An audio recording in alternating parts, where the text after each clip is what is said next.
All right, today we're jumping into a really powerful and pretty uncompromising philosophical perspective. It comes from Machmasi's blog, and it's called A Material View of Reality. Basically, it's a way of looking at existence that's based strictly on evidence. So let's dive in and see how this whole framework is put together. And boom, we start with a quote that gets right to the heart of it.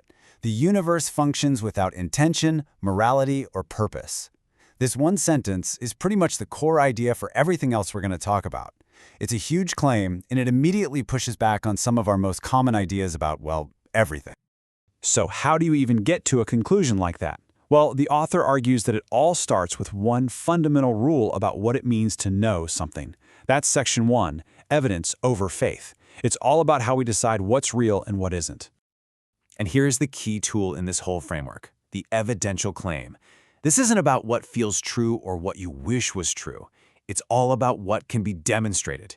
Can you see it? Can you run a test on it? And, this is the big one, could you prove it wrong if it was wrong? That's the only standard that matters here. This slide really draws a sharp line in the sand. Over on the left, you've got evidential claims, stuff you can observe, test, maybe even prove false. But on the right, you've got speculative claims, ideas you just can't verify or falsify. In this material view, those claims on the right are just set aside. Why? Because, as the author puts it, they don't actually explain anything. And when you start applying that filter, well, it leads you right here. A rejection of some of the most common beliefs people hold. Things like God, the soul, heaven, hell, and afterlife. From this perspective, they're all speculative. The author's argument is that these ideas stick around because of culture and our own psychology, not because there's any hard, material evidence for them.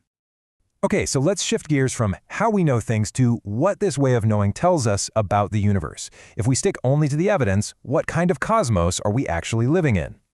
And that leads to this really crucial idea. The universe isn't out to get us. It isn't hostile. It's just indifferent. It just runs on the laws of physics, completely unaware and unconcerned with the life that pops up inside of it. So from this viewpoint, everything we see, a star collapsing, our own planet forming, it's all just a statistical outcome of physics at work. Life isn't the point of the universe. It's just a really complex and temporary chemical reaction that's allowed to happen when the conditions are just right. And if you bring that same cold logic down to earth, this view sees things like a lion hunting a gazelle or a virus not as evil, but just as part of how the system works. They are structural features. Nature doesn't select for what's kind or what's cruel. It only selects for what's good at making more of itself. Okay, so we've gone from the giant cosmos. Now let's turn completely inward. If the whole universe is just matter and energy, then what does that make us? Section 3, the self as a process. We're going to deconstruct consciousness. According to this view, consciousness isn't some separate, mysterious ghost in the machine. Nope, it's a biological function. It's what they call an emergent property that just arises from the insane complexity of all the neurons firing in our brain. It's completely inseparable from the physical hardware that makes it. In this slide lays out the author's logic, step by step. It's pretty direct. You alter the brain with drugs or chemicals, and your consciousness changes. You damage the brain, and consciousness can break apart. And if you end the brain's function entirely, experience stops. The argument is that the link isn't just a correlation, it's causal. So what that means is there's no permanent you. No soul or little observer sitting behind your eyes watching the show. The self is the show. It's the dynamic process itself, this continuous stream of memories and sensations being processed by your brain. And when that process ends, the self ends with it. Okay, so if there's no built-in purpose and no permanent self, then where on earth do we get ideas like good and evil and meaning from? That brings us to section 4, human-made meaning. In this material view, all these big concepts, justice, karma, purpose, value, they're all human inventions. They are incredibly powerful, even essential, social tools that we came up with to regulate ourselves and work together in groups. But they aren't fundamental truths baked into the fabric of reality. This is such a sharp and challenging idea, right?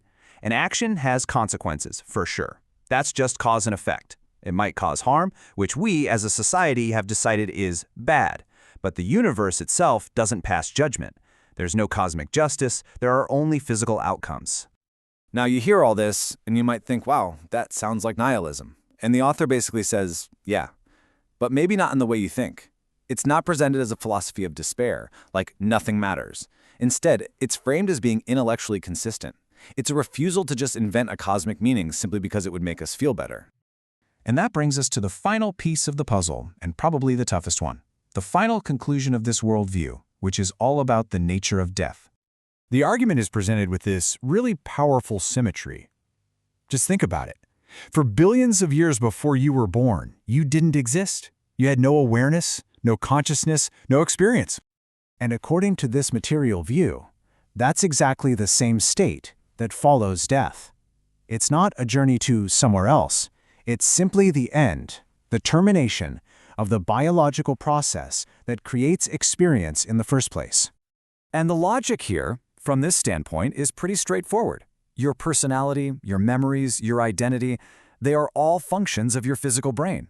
The author argues there's just no known mechanism, no carrier, for them to keep going once that brain stops working. Once the hardware is gone, the software is gone too. And this all comes together in the author's final summary, which is just this stark, powerful statement that wraps up the entire worldview. Reality requires no meaning to exist, no morality to function, and no observer to continue. Reality just is, whether we're here to see it or not. So, we end with a huge question. Now, this material view might seem kind of bleak at first, but think about it. It also puts the full responsibility for creating meaning and purpose squarely on our shoulders.